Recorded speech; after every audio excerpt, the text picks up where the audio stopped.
Buenas noches, licenciado. Leslie. Buenas noches, licenciado. Buenas noches.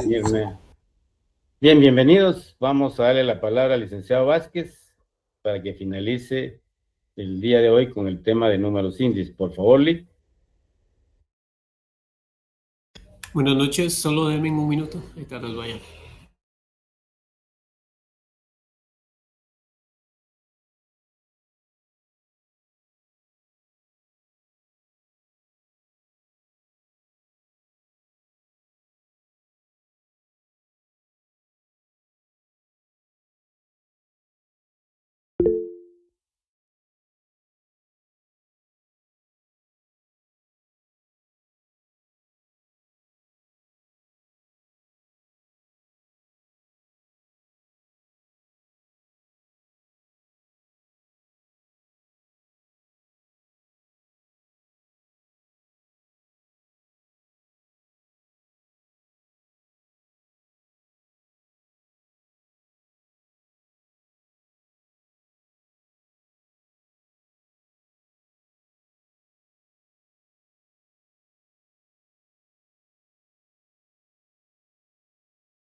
Buenas noches, compañeros y compañeras. Es un gusto el poder realmente impartir el último punto de los índices.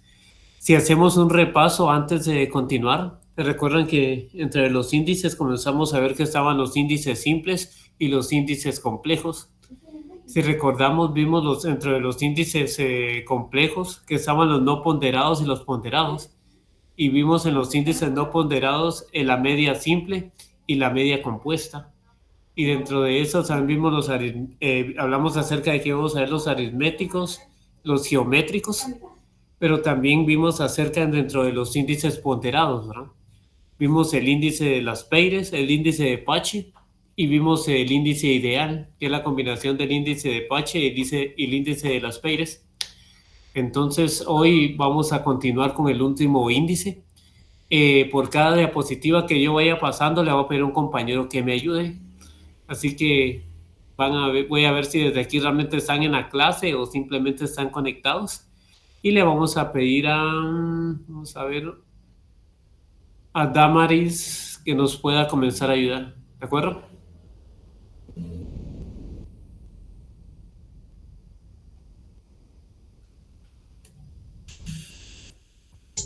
Buenas noches, Lick. Usted desea que lea, ¿verdad? Sí. Ok. Índice de precios. El índice de precios al consumidor, IPC, es un indicador económico fundamental, a menudo considerado como un barómetro de la inflación y una herramienta para medir el costo de vida. Representa el cambio promedio a lo largo del tiempo en los precios pagados por los consumidores urbanos por una canasta de bienes y servicios de consumo. El IPC no es solo un número singular, es una agregación compleja de numerosos componentes. cada uno de los cuales refleja diferentes aspectos de la economía y el comportamiento del consumidor. Estos componentes se eligen meticulosamente para representar los diversos hábitos de gasto de los hogares, y su movimiento colectivo proporciona información sobre las tendencias económicas más amplias. Bueno, pues compañeros, dice que el índice de precios tiene diferentes componentes. Ahora, ¿de cuáles componentes se está refiriendo? Está hablando acerca como en cuanto a la alimentación, salud, educación, transporte y entre otros. A eso es lo que se está refiriendo con ciertos elementos. Pero acordémonos que el índice de precios al consumidor es como un índice de precios promedio ahora. Dentro del índice de precios promedios, realmente hay diferentes maneras de medirlo, ¿no? Pero ahorita vamos a ir viendo paso a paso esos puntos. Continúe, Damaris. Perspectivas desde diferentes perspectivas. Los economistas ven el IPC como una medida del desempeño económico que refleja la actividad de las políticas gubernamentales. Las empresas los utilizan para tomar decisiones sobre precios, salarios y estrategias de ventas. Para los consumidores es un indicador para comprender cómo cambian sus gastos personales con el tiempo. Cada perspectiva ofrece una comprensión única de las implicaciones del IPC. Bueno, es muy claro la parte de ahora, las diferentes perspectivas. Nosotros como economistas podemos ver en este caso, ver la política económica de un país. Los consumidores es una manera en la que ellos pueden ver su nivel de poder adquisitivo. Para las empresas es una estrategia para la inversión. Entonces el IPC realmente tiene varias medidas. Nosotros siempre que miremos el IPC tenemos que tener en cuenta al menos 3 cosas muy básicas para poder comprender. Una sería el contexto cultural, ¿verdad?, de la sociedad. La otra sería la parte económica y la otra sería la parte política. Estas partes de las perspectivas va a tener mucha influencia en cómo nosotros vamos a formular los IPC. Cada país realmente tiene un IPC según la estructura, ¿verdad? La estructura para Estados Unidos no va a ser la misma exactamente que la que es para Guatemala. La que es para Guatemala no va a ser lo mismo que va a ser para Brasil, y así sucesivamente. Entonces vamos a ver los componentes del IPC y le voy a pedir a Catherine Palacios que nos ayude. Componentes del IPC. Costos de vivienda. Este suele ser el componente más importante, incluido el alquiler equivalente al propietario de la vivienda, los servicios públicos y el mobiliario. Por ejemplo, si los precios de alquiler aumentan en un área metropolitana, esto afectará significativamente al IPC.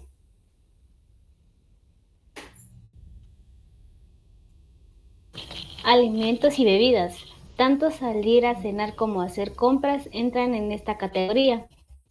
Una sequía que provoque una mala cosecha de tomates, por ejemplo, podría provocar un aumento de los precios, afectando este componente del IPC. Transporte. Incluye el costo de los vehículos, la gasolina y el transporte público. La fluctuación de los precios del petróleo es un excelente ejemplo de cómo puede variar este componente. Atención médica. Se tienen en cuenta los costos de atención médica, incluidos los servicios y los productos farmacéuticos. La introducción de un medicamento nuevo y costoso para una afección podría aumentar el IPC. Educación y comunicación. Forman parte de este grupo los derechos de matrícula, correos, servicios telefónicos y computadoras. Un aumento en las tasas de matrícula universitaria se reflejaría aquí.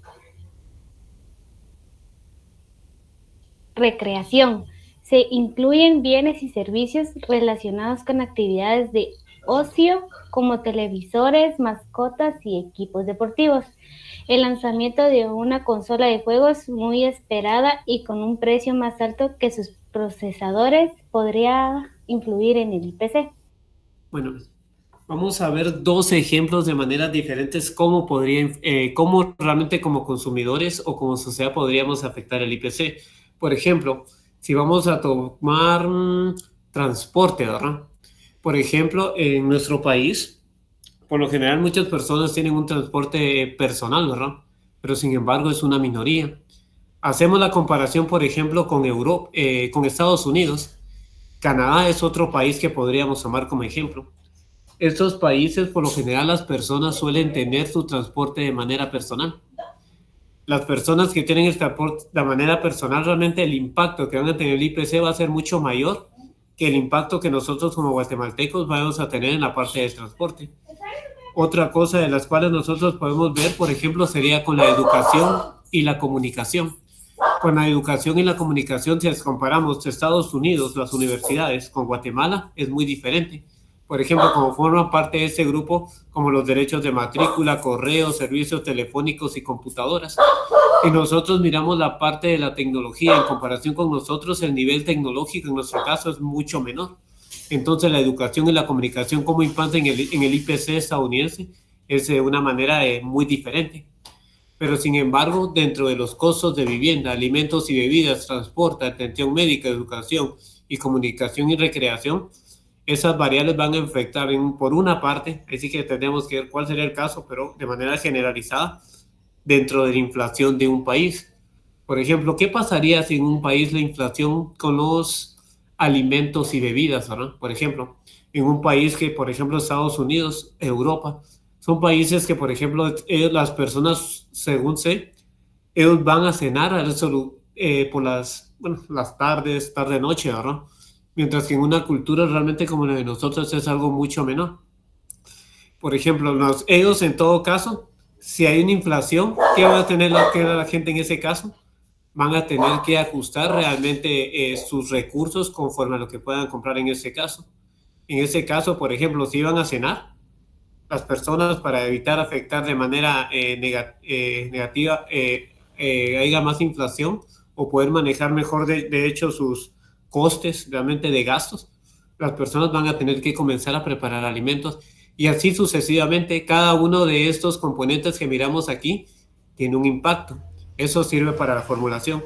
Hay otros dos, como por ejemplo, está el de ropa.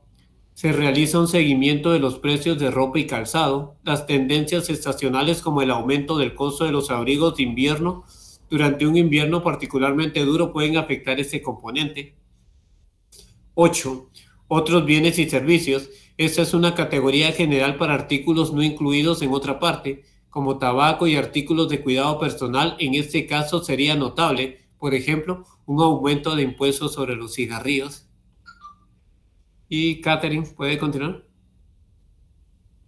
Cada componente del IPC tiene un peso en función de su importancia relativa en el presupuesto del consumidor medio. Luego, el índice se calcula comparando el precio de esta canasta en el periodo actual con el precio en un periodo base. El resultado de un porcentaje que indica el nivel de cambio de precios que están experimentando los consumidores, los que a su vez pueden influir en la política monetaria.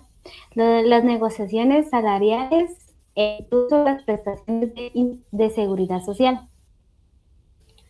Comprender los componentes del IPC ayuda tanto a las personas como a los responsables de la formulación de políticas a tomar decisiones informadas. Es un parámetro económico y sus fluctuaciones pueden tener consecuencias de gran alcance para el bolsillo de todos.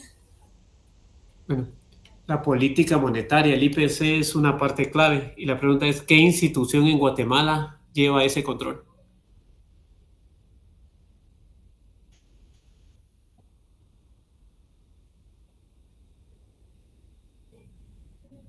Eduardo Ernesto, por ejemplo, ¿me podría dar un ejemplo? El IPC es el INE y la política monetaria es el Banco. Muy bien. Mirna Canel, ¿está de acuerdo con lo que dice su compañero?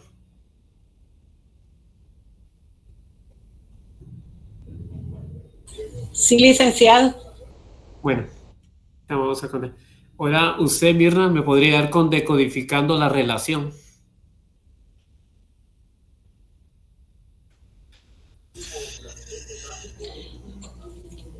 Decodificando la relación.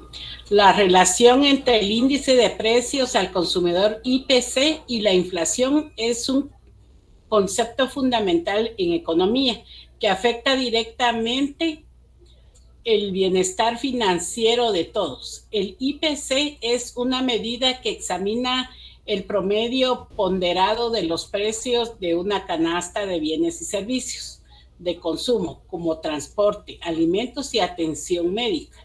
Se calcula tomando los cambios de precios de cada artículo de la canasta de bienes predeterminada y promediándolos.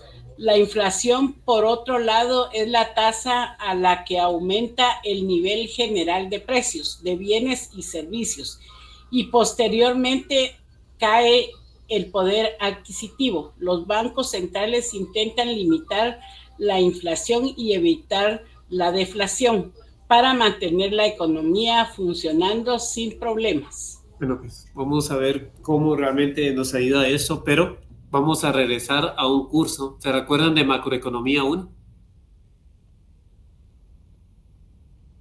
En Macroeconomía 1, ¿cuáles son los tipos de inflación que vimos?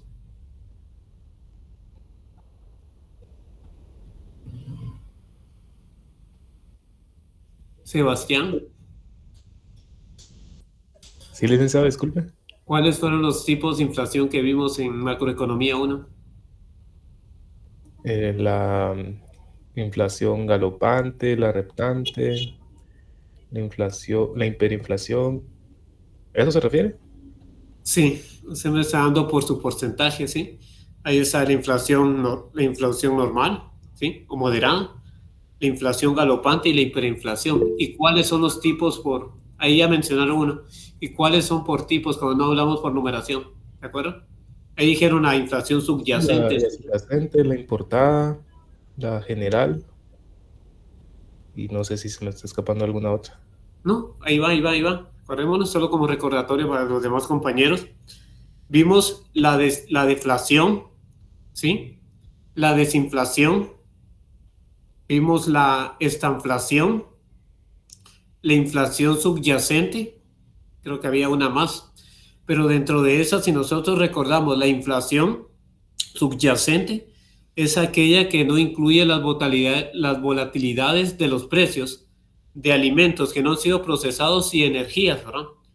Por ejemplo, ¿cómo qué tipo de podríamos aplicar ese? Por ejemplo, tenemos 10 artículos, ¿verdad? Dentro de esos 10 artículos que nosotros tenemos, tomamos la energía y tomamos los alimentos que no han sido preparados todavía, ¿sí? Esos dos vamos a mantener siempre sus mismos precios constantes, ¿de acuerdo? Mientras que los otros precios de los demás, si miramos los precios actuales, entonces tomando los precios actuales dividido dentro de la base, vamos a obtener la inflación subyacente, pero tenemos la estanflación. Cuando la economía realmente se estanca, hay inflación y hay desempleo. También tenemos la deflación, que es la disminución de los precios. La desinflación, cuando hay un aumento de precios, más no es igual a anteriormente, ¿verdad? Suben los precios de manera mucho más moderada, que estamos hablando. Cuando hablamos de la hiperinflación, cuando hablamos que son más de 3 dígitos, hablando de más del 1000%, estamos hablando también de la inflación moderada, cuando no pasa de más de 2 dígitos, y la inflación galopante, que es de 2 a 3 dígitos. El IPC nos ayuda a medir ese tipo de inflaciones. La inflación realmente tiene una cierta relación en cómo las autoridades que tienen que ver con la política económica realmente tienen que determinar de la mejor manera para evitar daños a la economía. Dentro de esto, son las autoridades que tienen que ver la política monetaria.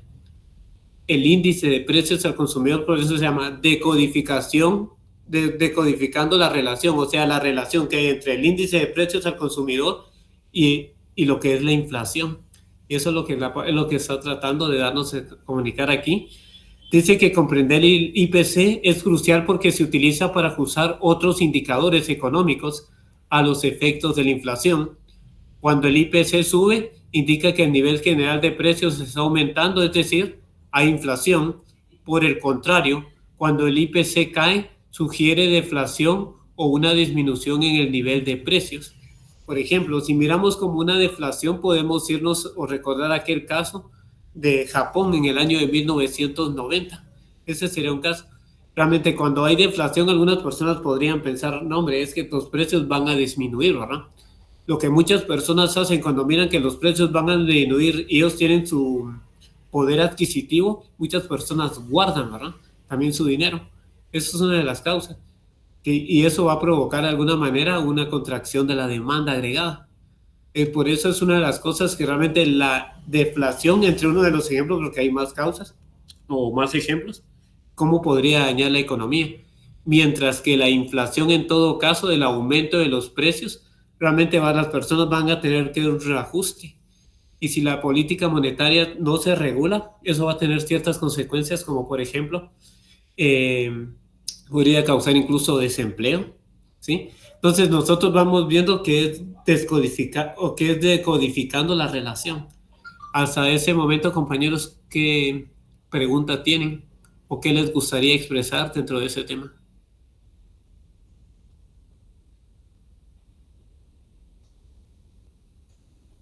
Ana Zeto, ¿qué es lo que usted piensa?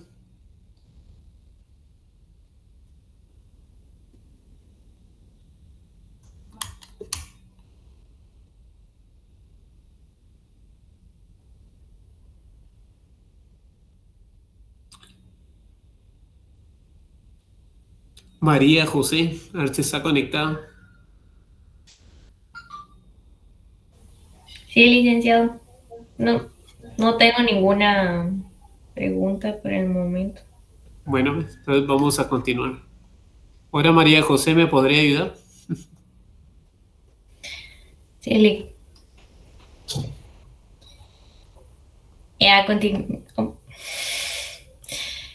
cálculo del IPC. El IPC se calcula tomando los cambios de precio de cada artículo en la canasta predeterminada de bienes y promediándolos. Los precios se recopilan periódicamente y el IPC se actualiza mensual o anualmente. Esto ayuda a rastrear la inflación a lo largo del tiempo. IPC como indicador de inflación. Dado que el IPC representa cambios en los precios de todos los bienes y servicios consumidos por los hogares, un aumento del IPC es un signo de inflación. Los formuladores de políticas, las empresas y los consumidores observan de cerca el IPC, que puede indicar cuándo se están acumulando presiones inflacionarias de la economía. Ajuste por inflación. Muchas decisiones y contratos financieros, como los de pensiones, seguros e impuestos, están indexados al IPC. Esto significa que se ajustan según los cambios en el IPC para mantener el poder adquisitivo a pesar de la inflación. Bueno, vamos a hacer una pausa aquí. Todos conocemos la palabra indexación, ¿sí? Nosotros, según conocemos o lo que hemos visto, al menos en los libros de macroeconomía, habla acerca de que en Estados Unidos, por ejemplo, ellos indexan, ¿verdad?, por las jubilaciones. En este caso, según el nivel que sube la inflación, si la inflación sube un 4%, los sueldos tienen que ser, las pensiones tienen que ser indexadas un 4%. Mientras que en nuestro caso en Guatemala ese tipo de cosas no se dan. Aquí a veces los precios se aumentan de manera significativa y realmente no se ve un aumento salarial para los trabajadores. Entonces, si nos damos cuenta, el IPC tiene una gran función, ¿sí? En Estados Unidos realmente lo usan en esa parte, mientras que aquí en Guatemala lo ajustan hasta ver que hay tanta presión sobre unas sociedades económicamente. Entonces, el IPC, cómo lo use un país, va a depender de su estructura, ¿sí? Tiene que ver mucho con la parte cultural, con la parte política y con la parte económica. Continúe. Diferentes tipos de IPC. Existen diferentes versiones del IPC. IPC para asalariados, trabajadores administrativos urbanos, el IPC para todos los consumidores urbanos, cada uno adaptado a diferentes grupos de la población. IPC básico. El IPC básico excluye los precios de los alimentos y la energía que son volátiles. Al excluir estos elementos, el IPC subyacente puede ofrecer una imagen más clara de la tendencia de la inflación. IPC y política monetaria. Los bancos centrales, como la Reserva Federal de Estados Unidos, utilizan el IPC como guía para dar forma a la política monetaria. Si el IPC está aumentando, lo que indica inflación, el Banco Central puede aumentar las tasas de interés para enfriar la economía. Limitaciones del IPC. Es posible que el IPC no refleje con precisión el costo de vida de todos los individuos, ya que se basa en una canasta general de bienes. Además, no tiene en cuenta los cambios en la calidad del producto ni la introducción de nuevos productos. Bueno, viendo todo lo que hemos visto en cuanto al índice de precios al consumidor, ¿con qué índice de los que vimos anteriormente se identifica ese? La pregunta es para todos, no solo para María José.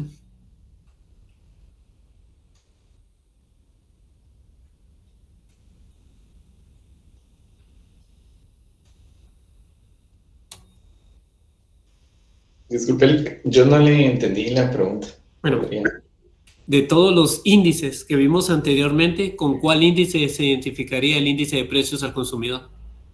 De los índices ponderados.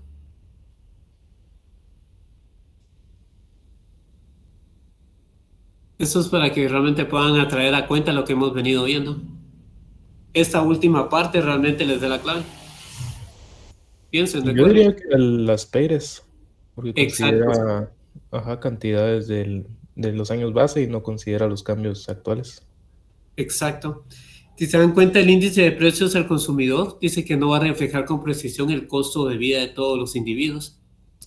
Realmente, como todo índice, de alguna manera siempre tiene sus defectos. El poder reconocer las diferentes ventajas y desventajas de un índice es una parte esencial que tenemos que tener como economistas. Por ejemplo, ¿cómo le explicarían a una persona que no es estudiada, por ejemplo, a alguien del mercado? ¿O cómo le explicarían a un empresario? ¿Cómo lo harían ustedes? Un ejemplo. Al empresario, por ejemplo, podrían hablar con el tema de la inversión, realmente lo que él solicite. Pero una persona puede decir, a mí no me alcanza el dinero, ¿verdad?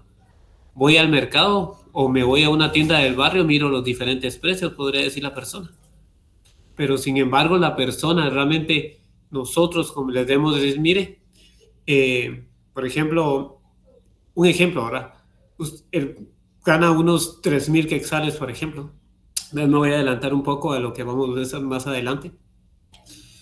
Pero esa persona vio que meses atrás esos 3,000 quetzales sí le alcanzaba. Ahora, a pesar de que compra casi los mismos productos, realmente mira que el dinero le está rindiendo menos. Entonces, en ese caso, le podemos ayudar a la persona como economista, tendríamos que explicárselos con otras palabras. Por ejemplo, ¿cuánto es su poder adquisitivo y cuánto ha perdido de poder adquisitivo en ese tiempo, ¿verdad? Y cómo la persona tiene que reajustar en ese caso. Eso es un ejemplo tan sencillo, ¿verdad?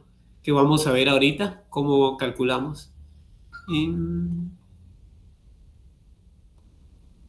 Ejemplo, Sebastián.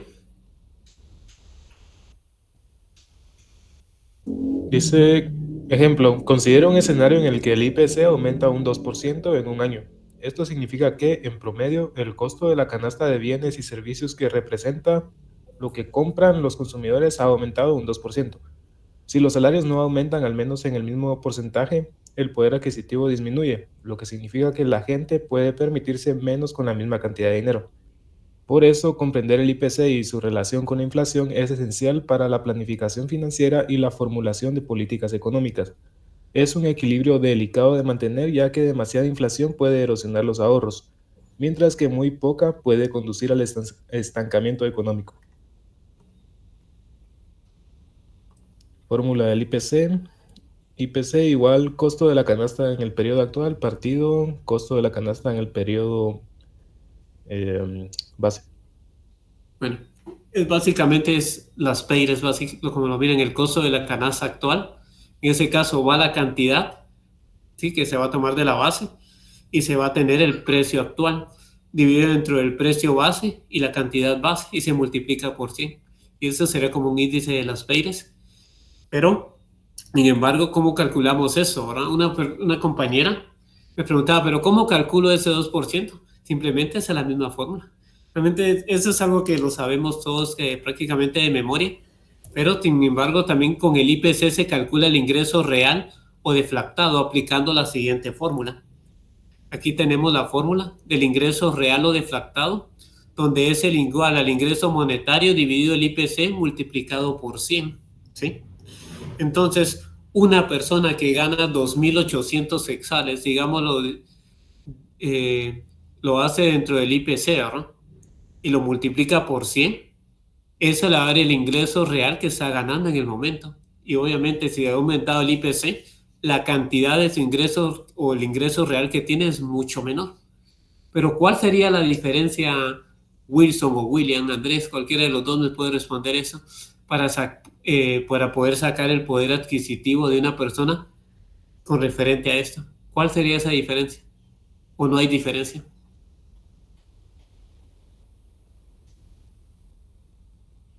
¿Se refiere a la diferencia entre el poder adquisitivo y la pérdida del poder adquisitivo o cómo así, perdón? ¿Sí? ¿Cuánto tiene de poder adquisitivo y cuánto es de la pérdida del poder adquisitivo? ¿Se puede aplicar eso o no? ¿O es diferente la fórmula? Pues el poder adquisitivo sería el, la, entiendo que sería como lo que vale ahora el quetzal, y para encontrar la pérdida del poder adquisitivo se tendría que restar, a uno se le resta la cantidad que le da de poder adquisitivo y ahí le da el resultado. Ahí vamos. William. Williams Andrés. Sí, aquí estoy, Lick. Pues yo estaba pensando sobre esta última fórmula, el ingreso real o deflactado, que precisamente es lo que dijo el compañero, ¿verdad? Realmente para mí no tiene mucha diferencia, realmente. Exacto. En todo caso es lo mismo. Sería lo mismo. La única diferencia sería que allá lo hacemos dentro de la unidad, lo dividimos dentro del IPC, ¿sí? Y le restamos esa parte a uno. Mientras que aquí tomamos el ingreso monetario, dividido el IPC por 100, nos da nuestro ingreso real, tomamos el ingreso que anteriormente nos aparecía de manera nominal y eso nos da nuestra pérdida de poder adquisitivo. Entonces sí, también Williams y Wilson. De mi parte, compañeros, eso sería todo en cuanto al IPC. Si tienen alguna consulta, alguna duda, pueden hacerla ahorita.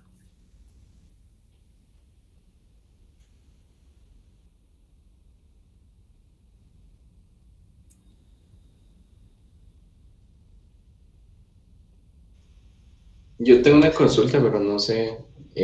Lo que pasa es que el IPC ahorita está en la base es 2023, diciembre de 2023, pero la metodología cambió respecto a la que se tenía antes.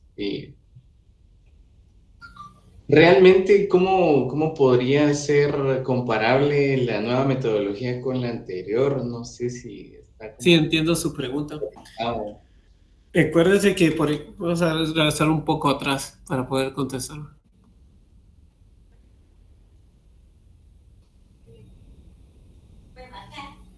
Vimos en el punto número 1, ¿no?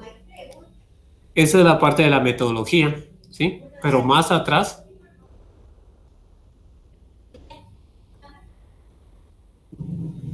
Aquí está. En cuanto a ropa, otros bienes y servicios, los costos de vivienda, alimentos y bebidas, transporte, todo eso es lo que influye. Por ejemplo, les daba el ejemplo como entre Estados Unidos, ¿no? Y lo que es Guatemala. Realmente la manera, realmente la política y la economía estadounidense es muy diferente. Entonces, en cuanto a estos componentes que están aquí, realmente cómo se va a tomar la metodología influye en el estilo de vida de cada persona con la parte cultural. Si en Estados Unidos, vamos a poner un ejemplo, espero contestarle con eso, con recreación. Vamos a tomar un ejemplo, ¿no? Comúnmente el estadounidense realmente tiene tiene un ingreso mucho mayor que un guatemalteco, ¿sí? Pero dentro de ellos dentro de su recreación pueden adquirir mejores televisores, mascotas de otras razas, darles otros mantenimientos que realmente requieren más dinero, y equipos deportivos que nosotros, por ejemplo, si ellos, por ejemplo, compran camisas de marca, aquí en Guatemala algunas personas si quieren aplicar deportes van al mercado ahora y compran una camisa falsificada. Entonces, si se da cuenta, una cosa muy diferente, cómo es lo que ellos consumen, y eso va a influir a la hora de formar el IPC en cuanto a los precios, a cómo nosotros lo haríamos aquí en Guatemala. Por ejemplo, tomamos el transporte. El estadounidense promedio tiene, de manera general, tiene su transporte propio, mientras que el guatemalteco hay un porcentaje pero más no es mayoría, y a pesar de eso tenemos tanto tráfico.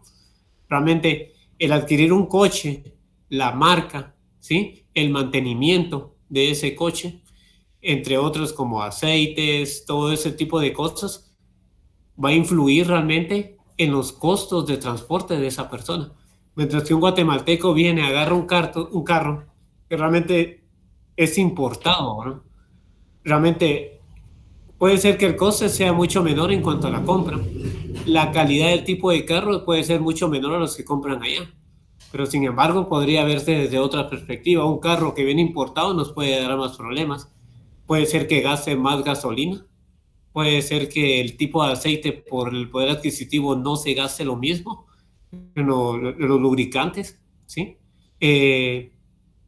Puede ser que le dé un mecánico así, ¿verdad? Corriente. Mientras que un estadounidense lo puede llevar, por ejemplo, a una agencia. Mientras que un guatemalteco no es tan posible llevarlo a una agencia. Entonces, esos detalles son los que van a influir mucho en el tipo de metodología que se tome para sacar el componente del IPC. Si hacemos una comparación, por ejemplo, entre Brasil y Estados Unidos, vemos que en Estados Unidos el IPC, por ejemplo, lo pueden tomar incluso para indexación. En Brasil no. Si lo comparamos con Europa, para adaptar su política monetaria, puede ser muy diferente como lo aplica Estados Unidos. Entonces, ese tipo de cosas que vamos viendo va a determinar la metodología. Tiene que ver, por eso decía, la parte política, económica y cultural, social, influye mucho en la formación de un IPC. No sé si con eso le logro responder su pregunta. Sí, sí, licenciado, muchas gracias. Es que yo recuerdo que el Lic Erasmo, creo que tuvo una entrevista respecto a la metodología que se estaba utilizando y él criticó en su momento como que esta nueva metodología donde se medía por el consumo de alimentos. Sí. Pero pues sí, me queda un poco más claro, aunque tal vez el Lic Erasmo quisiera, tal vez pudiera decir algo respecto a eso, porque yo me acuerdo que él tuvo una entrevista en Prensa Libre hace algunos meses, pero no sé si se encuentra ahí. Una pequeña ventanita que la puedo mover para donde yo quiera. Buenas noches, colegas. No sé si tenga algo más, Lic. No, licenciado, eso era todo. Ya con eso terminamos los...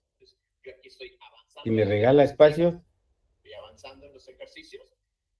para proyectar y hacer el resumen que hicimos en la otra clase, solo que ellos van a salir ganando acá con esto. Y puedo ver a todos mis alumnos, porque puedo mover con relación a los otros colegas. De esta manera, maestros, puedo compartir una presentación en PowerPoint, avanzar o retroceder en las diapositivas que estoy explicando para apoyarme durante mi clase en vivo y ver a mis alumnos y el chat de la sesión en Google Meet. Ya una vez que terminé de la clase y que ya voy a cerrar mi PowerPoint, simplemente le presiono la tecla Escape y de esa manera ya mi presentación vuelve a la normal. Recordemos el proceso, maestros, me voy al menú presentación con diapositivas, bien, con relación con diapositivas, voy a activar esta segunda. Con relación a la inquietud de Eduardo, efectivamente me preguntó el periodista sobre el tema de la metodología. Acá ya hemos visto, y ya conocían ustedes, las técnicas estadísticas sustentadas en los números índices para poder conocer la variación de los precios en el tiempo, manteniendo constantes o variables las cantidades también, dependiendo de si usas las Peires o usas Paché. Hasta donde tuve información con un responsable de ese tema en el INE, me explicó, y como bien dijo Eduardo, la encuesta ahora es, o el control de los precios, es más sobre la base de cuánto consumió una familia en un mes. En ese sentido, si yo le pregunto a usted cuál es de su ingreso, cuánto destina al consumo de forma mensual, usted va a decir, mire, se me va el 80%. Pero el 80% que usted destina a ese consumo, usted puede ingerir todos los alimentos que necesita de acuerdo a las cantidades establecidas por los expertos, que es lo que debe de consumir una persona para sobrevivir o para mañana levantarse con dinamismo y seguir trabajando. ¿Ok? Que es diferente, y voy a usar ahora, si ustedes quieren, las PEIRES, a calcular esa variación de precios de los alimentos de esa canasta que todos necesitamos consumir para poder sobrevivir y poder trabajar, para poder desarrollarnos bien. Esa canasta alimentaria ya la tiene definida el Instituto de Nutrición Centroamericano, o de Centroamérica, ¿sí? En mi opinión, el llevar yo el control del comportamiento de precios de cada uno de esos alimentos contenidos en esa canasta, en esa dieta, ¿sí? Sí me va a permitir saber el costo de la dieta, de esa canasta de alimentos mínima necesaria para poder, como dije, para poder sobrevivir. Eso me va a permitir ver y comparar si el ingreso que yo tengo es suficiente para adquirir esa canasta alimentaria. A pesar de, o sea, al tener ese dato, lógicamente vas a ver que un buen segmento de la población que está por debajo del coste de esa canasta alimentaria en su salario, pues aunque te diga que destinó el 80%, tú, si quisiera alimentarse bien, debió de haber destinado el 100%, y no le es suficiente para poder sobrevivir. Como ven, no es lo mismo definir el costo de esa dieta, que debería ser el ingreso mínimo o el salario mínimo, para recuperar los esfuerzos realizados, que hacerlo por cuánto destina usted. Es lógico que si yo gano el salario mínimo, o no me pagan el salario mínimo, pero asumamos que me pagan el salario mínimo, y como dicen ahora las que conocen bien el tema, que son las amas de casa, bueno, ¿qué puedo comprar con 100 quetzales? ¿Qué puedo comprar con 1000 quetzales? ¿Sí? La familia típica, recordarán que tiene un número de habitantes en esa familia, 4, 4.5, o el monto que manejen. Lo que quiero indicar es que para fines no de un incremento salarial, sino de ajustar el poder de compra derivado a que se erosiona en el tiempo por el comportamiento de precios, y eso se calcula al determinar el salario real. Entonces lo que hay es un ajuste del salario a el coste de la canasta alimentaria básica, ¿ok? De tal manera que para fines políticos y de intereses creados, es mucho mejor el procedimiento actual que tiene el INE, porque asumen que todos comen lo que necesitan con el monto que están destinando a su consumo. ¿Ya? ¿Por qué? Porque entonces el ajuste, o van a ver que el comportamiento de precios ahí en función al monto que destinas al consumo, lógicamente en el tiempo tú no lo vas a variar y aparentemente no hay o no habría inflación.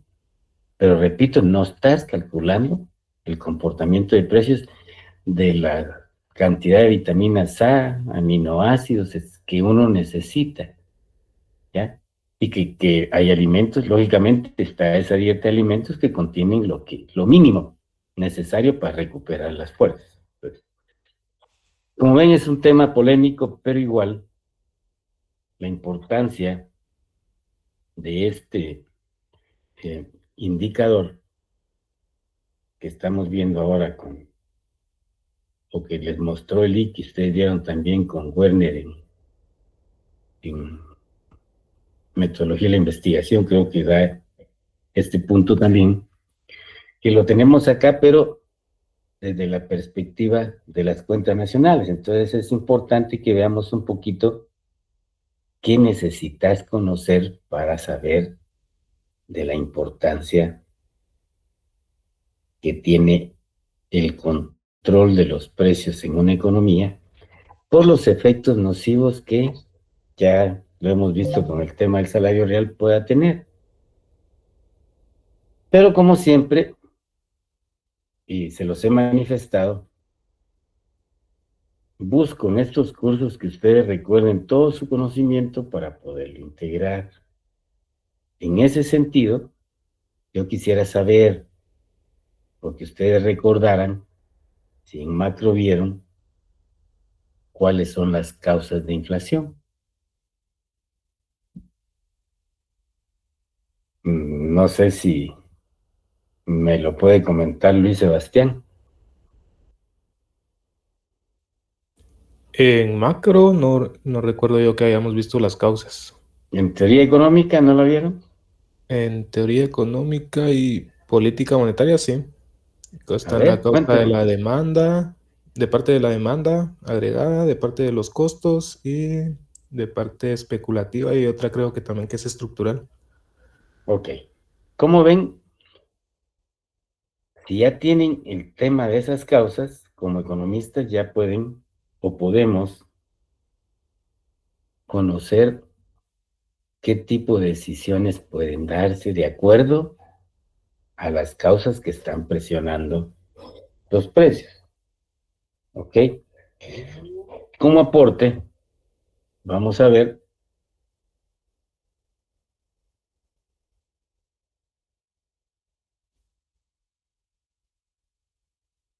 algunas causas, como muy bien lo manifestó Luis, el tema de la demanda agregada. Esto, lógicamente, cuando dije macro, lo ven en el equilibrio. Cualquier cambio en la demanda de bienes y servicios o en la demanda agregada en la economía, particularmente si la curva de demanda se mueve hacia la derecha, pues vamos a tener un incremento del precio y requeriría de una producción, de una cantidad de producción adicional, ya sea que se produzca internamente o bien que se importe. En cualquiera de los dos casos, y dependiendo de la naturaleza de los bienes, va a pasar un lapso de tiempo en que la oferta reaccione o las importaciones lleguen al país y como consecuencia en ese periodo vamos a tener un precio alto.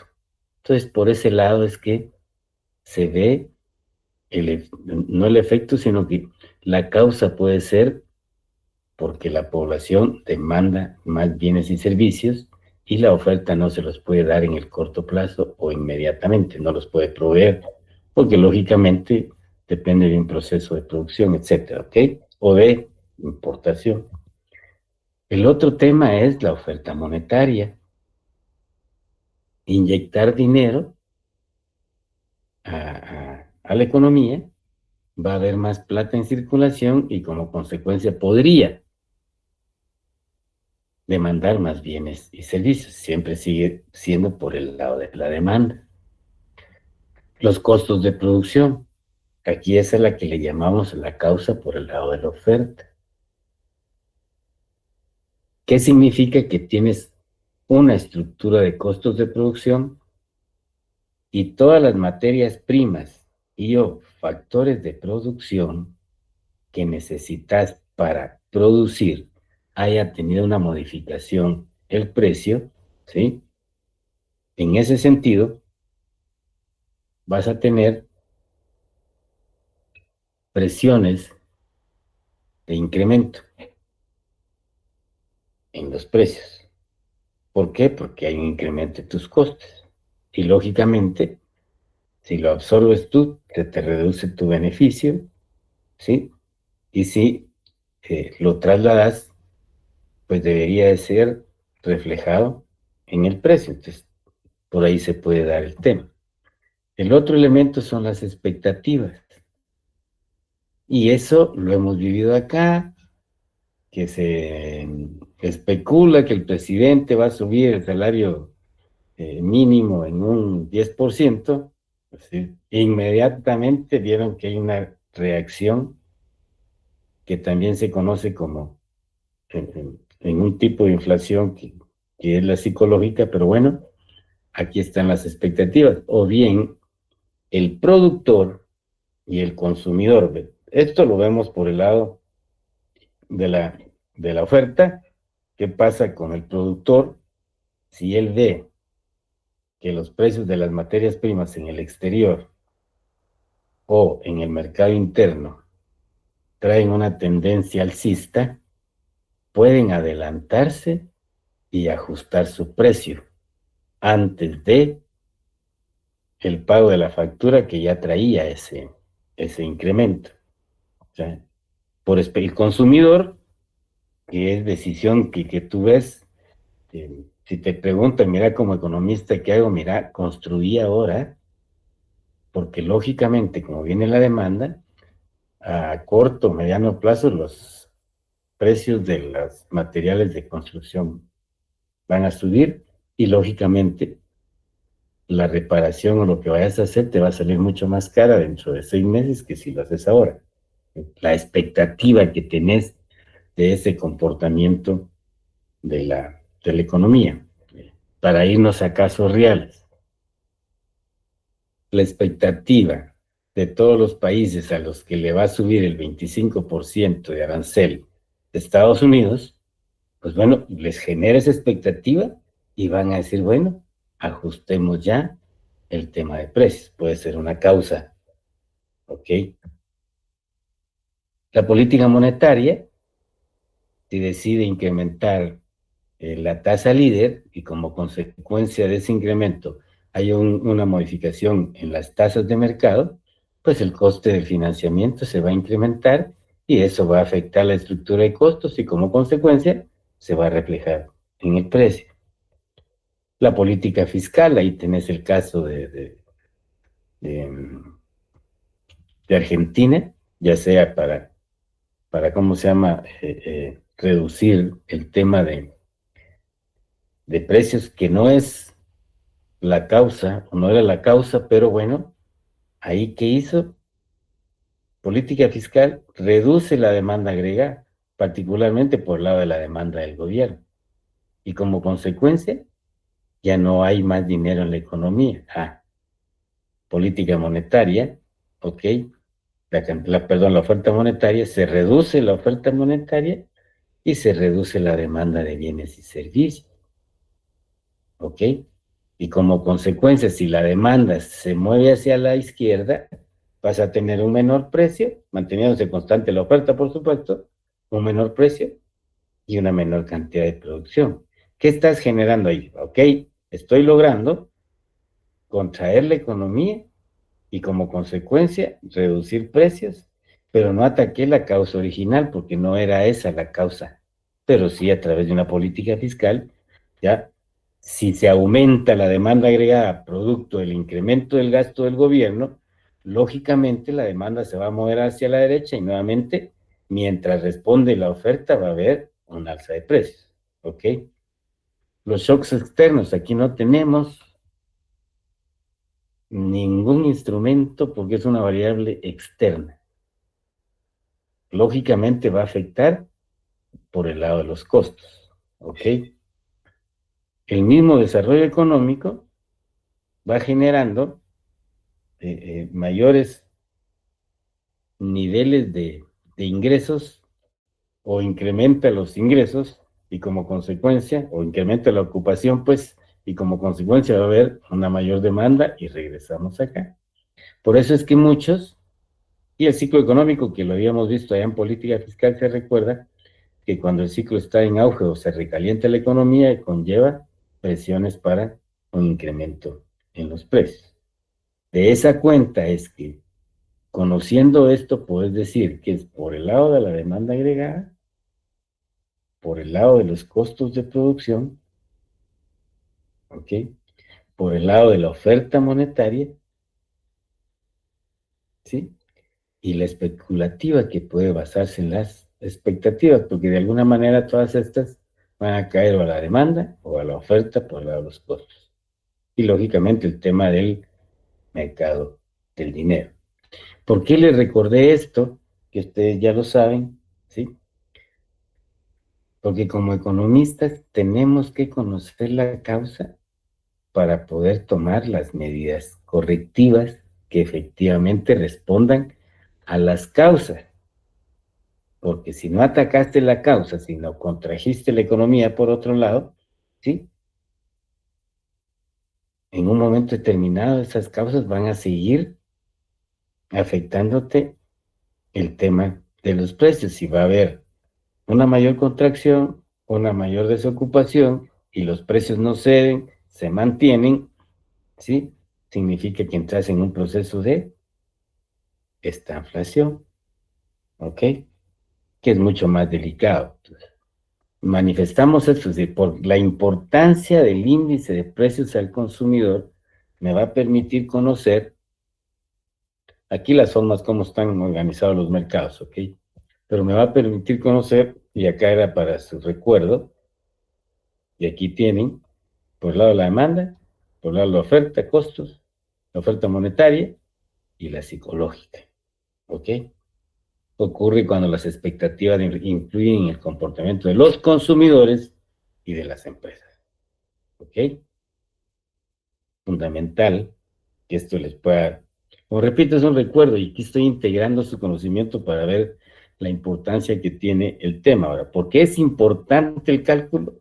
Porque entonces vamos a ver los efectos que tiene la inflación en toda la economía. Ya les dijo el Lee Vázquez, la pérdida del poder adquisitivo, ¿sí? Te da incertidumbre, o sea, te contrae la inversión, ¿será que invierto ahora o no invierto? ¿Cómo está el tema? ¿Ok? La desigualdad, lógicamente, se incrementa con el tema de los precios. ¿Por qué? Porque el salario se mantiene y caen los salarios reales. Y como consecuencia, va a haber una mayor desigualdad y eso va a generar a una estabilidad económica y podría generar crisis dependiendo de los otros tipos que ustedes hablaron, de si es una inflación moderada, normal, hiperinflación, etcétera, etcétera. Pero fundamentalmente estos aspectos son los importantes para poder entender entonces ahora el tema de el índice de precios, que voy a quitarles un poquitín de tiempo, solo para complementar la charla, pero desde la perspectiva de lo que ustedes ya conocen. Porque es importante entonces llevar el ver el comportamiento de los precios en el tiempo a través de un índice de precios al consumidor. ¿Sí? Pues va a ser importante por lo siguiente. Y aquí, que también ustedes ya lo saben, allá en 1776 hubo un señor que ustedes conocen bien, que nos habló, que es el padre de la economía, nos habló de la existencia de un precio de mercado, un precio natural. Y recuerdan que les explicaron a ustedes que el precio del mercado lógicamente viene dado por la oferta y la demanda. Y el precio natural, y aquí está la explicación de don Adam Smith, fundamental para poder comprender todo lo demás, ¿sí? Que incluía costos más beneficio. Entonces, hace un análisis de ese momento, si el precio de mercado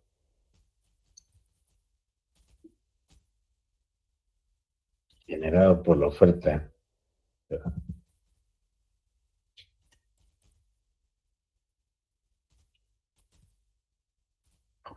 se sitúa por arriba del precio natural o por abajo del precio natural, que sucede en los dos casos. Lógicamente, si el precio de mercado se sitúa por arriba del costo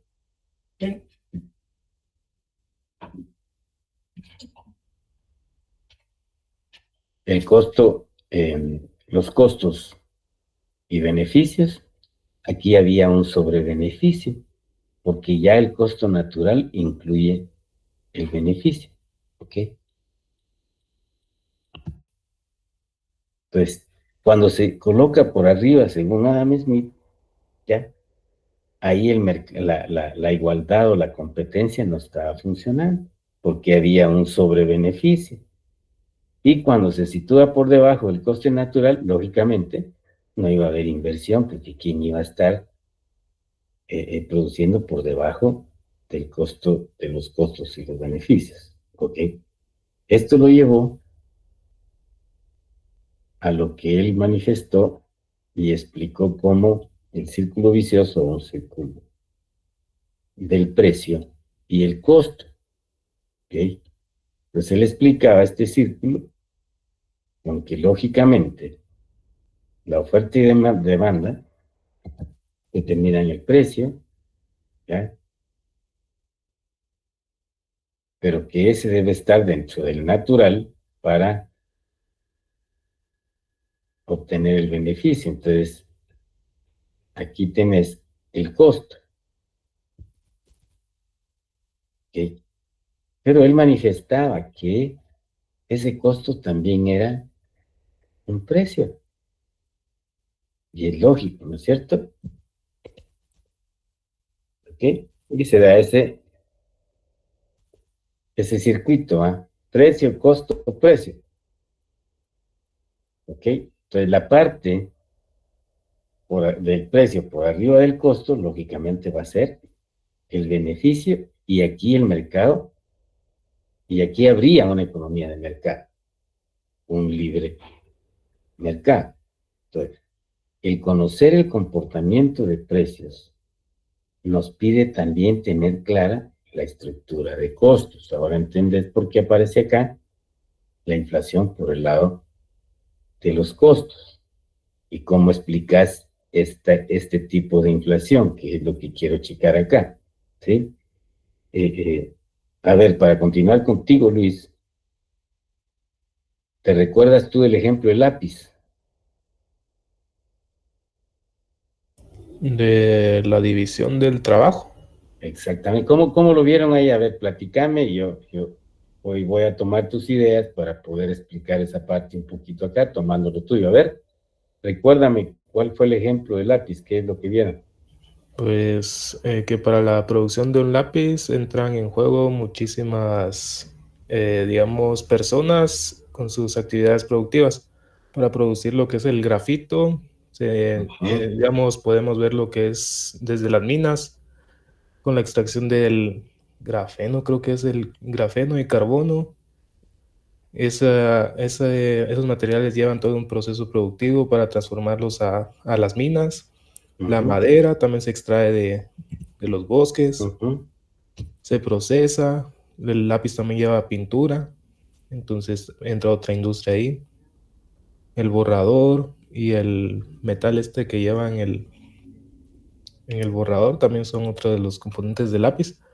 Entonces son varias actividades las que se que son necesarias para construir un simple lápiz. Ok. Todo lo que nos dijo Luis, gracias Luis. Y me alegra que lo recuerdes bien, porque es bien, no solamente para explicar la división del trabajo, sino esa relación costo más beneficios y ver en dónde se está situando el precio de mercado. ¿Ya? Algo muy importante, lo mencionó el licenciado Vázquez.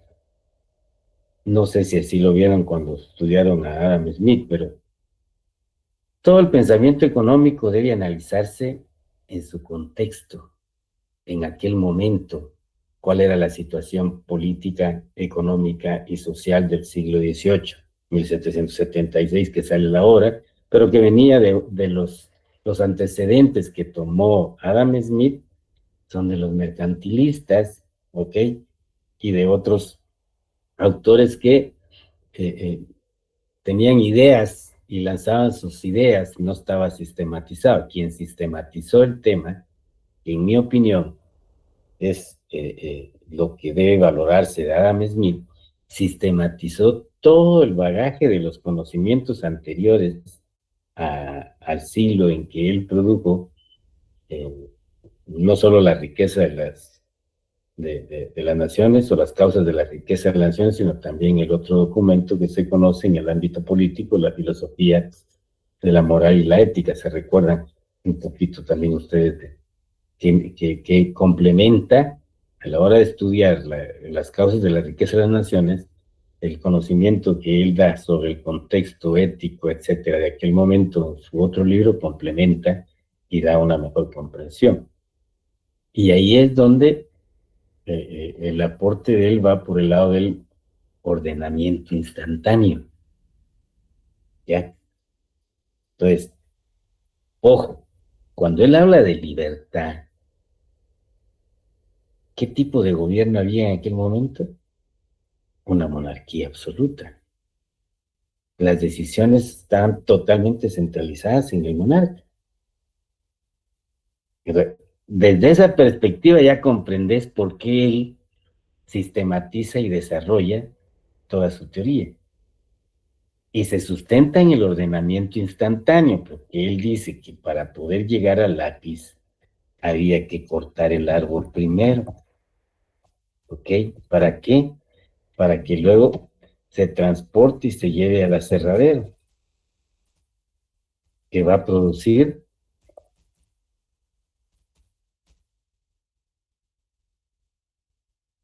que aquí tenés las cadenas de valor, ¿verdad vos? Transporte, que es otro servicio, aserradero, aquí ya va a producir la madera, y esa madera pues va a llegar al proceso productivo del lápiz, y bueno, va a ser una materia prima. Pero acá tenés la tierra, el coste de la tierra, el coste de cortar el árbol, tenés factores de producción, puede ser un hacha, una piocha o bien una cortadora eléctrica, ¿sí? Imagínate el siglo XVIII. Por eso es bien importante para poder comprender y no de un comentario muy general puedas distorsionar, ¿sí? Esas ideas o esos principios que establecieron se establecieron en el pensamiento económico de la historia del mundo. ¿Me explico? En todos estos, acá lógicamente el camión, los que ayudaron a cargar, el piloto, los combustibles, también los combustibles para la cortadora eléctrica, ¿sí? Luego entra el aserradero, la renta de la propiedad para almacenar esto, hay también factor trabajo, luego el equipo para poder convertir ese trozo de madera en una madera plana que pueda ser utilizada como materia prima en este otro proceso, ¿sí? Pero resulta entonces, y acá, ¿por qué tiene que ver eso con el índice de precios? Y que estés claros con las causas de la inflación. Asumamos que el grafito se incrementó en un 50% y que lógicamente que el lápiz tiene un precio de, ahora no sé cuánto cuesta un lápiz, pero imagínate en aquel tiempo, pongámosle 2 centavos, solo como ejemplo, ¿ok? Ese es el precio, que incluye todos los costos acá, de las materias primas, más los factores de producción, para producir un bien final. Recuerden el diagrama que hemos visto en clase, ¿ok? Entonces, si este era de 2 centavos y este grafito representaba en un lápiz el 0.05 de 1 centavo, ¿sí? El 50% de incremento de ese 5 por 5, 25, va a ser 0.025, 0.2, va a subir a 0.6 aproximado, solo para ejemplo, 0.6. ¿Qué subió? Subió el grafito. ¿Ok? En la estructura del costo. Pero resulta que viene el que produce el lápiz y dice, no, mi costo es de 2 centavos, él subió el 50%, pues bueno, ahora va a costar 3 centavos. Aquí tenés la diferencia entre el incremento que debió de tener, que fue apenas de 0.01, hubiese costado 2.06 centavos, ¿ok? Y no 3 centavos. La diferencia a esto se le llama especulación, ¿ok? La causa de la inflación y las causas empíricamente o en la práctica, en lugar de incrementar en la estructura de costos la materia prima, el insumo que fue objeto de incremento, ¿sí? Se toma el total de costos y se incrementa eso, y lógicamente va a tener que reflejarse en el nivel de precio. ¿Qué tiene que ver esto con política monetaria? ¿Qué tiene que ver con la tasa de interés? ¿Qué tipo de decisión puedes tener? Si este grafito es importado, no tenemos mayor injerencia, a excepción de una institución de protección al consumidor que efectivamente revise, estime la estructura de costos e intervenga a ese productor para decirle, mire, usted se está yendo con un precio más allá del impacto que el coste debería de tener. ¿Ok? Fundamental. ¿De dónde sale esto?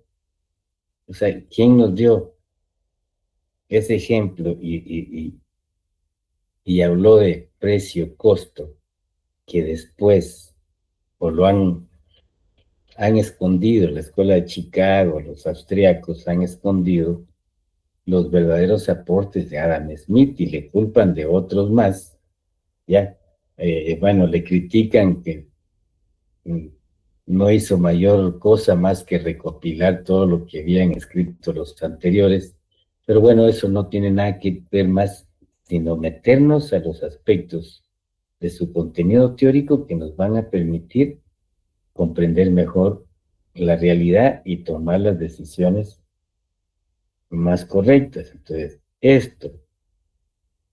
el control de esto va a depender del conocimiento de las causas que la están generando. Y si conoces las causas, ahí tenés ya la alternativa de solución. Y ahora entendés por qué en el tema monetario, el Banco de Guatemala se refiere al índice de precios calculado por el INE, y ellos no tienen nada que ver, es el que ellos le mandan, y como consecuencia, ya ellos hacen una aplicación de un modelito semiestructural y proyectan el tema de la inflación inducida, que podría tenerse en un periodo determinado derivado a esa información que se genera en el INE. Entonces, Esto nos hace reflexionar nuevamente a que se perdió la institucionalidad, a que no se tiene o no se cumple con generar una información mucho más real que permita tomar las decisiones más correctas, porque si generalmente el caso del comportamiento de los precios se da por este lado, pues nadie tiene un control en esto, ¿ok? Y la realidad, cuando uno ya ve la realidad, ahora, si ves la producción de cualquier producto, o puede que les tengas, es decir, sube de precio, pero igualmente buscan ver cómo reducen ¿qué? Sus costos a través de sacrificio de la calidad y o tamaño del producto. Entonces se hace mucho más evidente la diferencia, o sea, que el precio que se va a establecer en el mercado, independientemente de la forma como está organizado el mercado, va a estar por arriba siempre de el costo que ya incluye los beneficios. No lo estoy diciendo yo, lo recuerdan ustedes, lo vieron en el pensamiento económico. Entonces, en suma, el tener conocimiento de la metodología de cálculo del índice de precio al consumidor, los que no estamos en ese ámbito y que tengamos que calcularlo por cuestiones de trabajo, nos permite conocer los efectos que eso puede tener si estoy usando una metodología que no me está midiendo realmente el coste de una canasta alimentaria, el coste que significan los alimentos para el consumidor, ¿ya? Porque en todo caso, si vos encontrás a alguien que no tiene trabajo fijo, sino que tiene ingresos 2 o 3 veces a la semana, pues lógicamente te va a decir que destina al consumo al mes pues, 800 quetzales, ¿va? ¿Y qué puede comprar con 800 quetzales? Y si yo tomo ese dato y tomo también, si es que el INE va a encuestar a la población de más altos ingresos o de clase media alta o de clase media baja, y luego va a sacar un promedio, ya conoces la teoría de las colas en estadística, y bueno, ahí vas a ver si realmente está reflejando la realidad o no va a reflejar el tema de la realidad. ¿Ya? Entonces, si la cola que jala más va a ser la de los altos ingresos, pues también estás dando un dato que no es real, ¿no es cierto? Y esa es la preparación de un economista, con sus herramientas técnicas y con la integración de todas las teorías económicas para poder sustentar, ¿sí? Y conocer los efectos que puede generarse una vez habiendo conocido las causas, ¿ya? Porque en esa medida, y en este lado, nosotros como consumidores podríamos tomar las decisiones. Ya te dije, si te preguntan, mira, ¿construyo ahora o me espero? Pues, tenés que construir ahora, porque así como viene la expectativa de la construcción en el país, lógicamente, el precio de los materiales de construcción o el índice de precios a los materiales de los materiales de construcción, pues bueno, se está incrementando y te va a salir mucho más caro. Entonces, si te vas a endeudarte ahora, porque si no, más tarde vas a requerir un monto mayor y de repente ya no califiques para ese monto mayor. O sea, estás viendo o te sirve el conocimiento para poder tomar las decisiones a nivel del consumidor o en tu empresa, si tenés una empresa o si trabajas para una empresa, ya, el control de los precios, que ahí lo puedes calcular tú con las PEIRES de las materias primas que usa tu empresa, ¿ya? En ese sentido, complementamos este tema acá, realmente era un tema, como vieron ustedes, para retroalimentarlo, ustedes ya lo vieron, no está dentro del programa para rellenar contenido del programa, no, a mí me roba tiempo, pero digo, es importantísimo, porque entonces ya van a entender qué es deflación, o cómo se va qué podríamos hacer con el tema de salarios, y les dejo la inquietud. Si se ajustan los salarios automáticamente, se indexa el salario, las prestaciones sociales, todo el ingreso, y si vos sos empresario, la expectativa como empresario, si no hay una causa real, ¿ya?, es que corregís la especulación, porque ya como empresario, si se sigue con un método que distorsione, que esconda el incremento real, pues ya no vas a estar a ese tipo de expectativa, más que decir, tenemos que buscar y mantener el menor incremento de precios, porque si no, al momento de estar indexados los ingresos, pues tenemos que ajustar automáticamente nosotros el tema de los salarios particularmente, y ahí es. ¿Qué significa eso? Que vas a lograr reducir alguna causa especulativa, ¿ya?, y que se va a dar el verdadero incremento en los costes de producción, y que se van a reflejar estos en los precios, pero ya no especulativamente, porque vos como empresario, lógicamente no vas a querer especulativamente decir que te subieron los costos en un 50%, ¿va? ¿Por qué? Porque ese ajuste tendrías que pagarlo vos por el lado de un ajuste al salario, porque no es un incremento salarial, ¿ya? Es ajustar la pérdida del poder adquisitivo. ¿Para qué? Para la estabilidad de la economía, porque el mantener esa capacidad de compra, lógicamente va a permitir mantener la demanda agregada. No sé si me explico. Mientras más se erosione el ingreso real, lógicamente menos demanda de bienes y servicios va a haber, y como consecuencia se reduce la producción, se reducen tus beneficios como empresario, ¿ok? Que es lo que han hecho en algunos países, pero acá es un sueño hablar, o ni siquiera se discute a este nivel que lo hacemos en clase, fuera de la universidad, este tipo de temas para informar y sustentarlo técnicamente, pues, porque expresar una idea, ¿qué es eso? Es una idea, sí, ¿para qué suben salarios? Porque sube todo.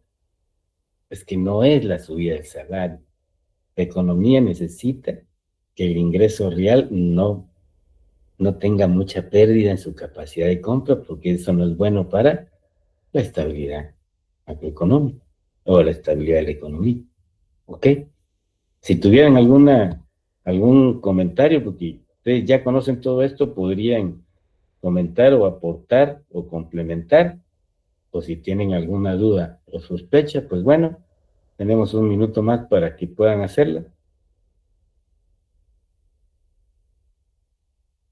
Uno por uno, hombre, no se amontonen. Ángel Noriega ha levantado la mano, por favor, Ángel.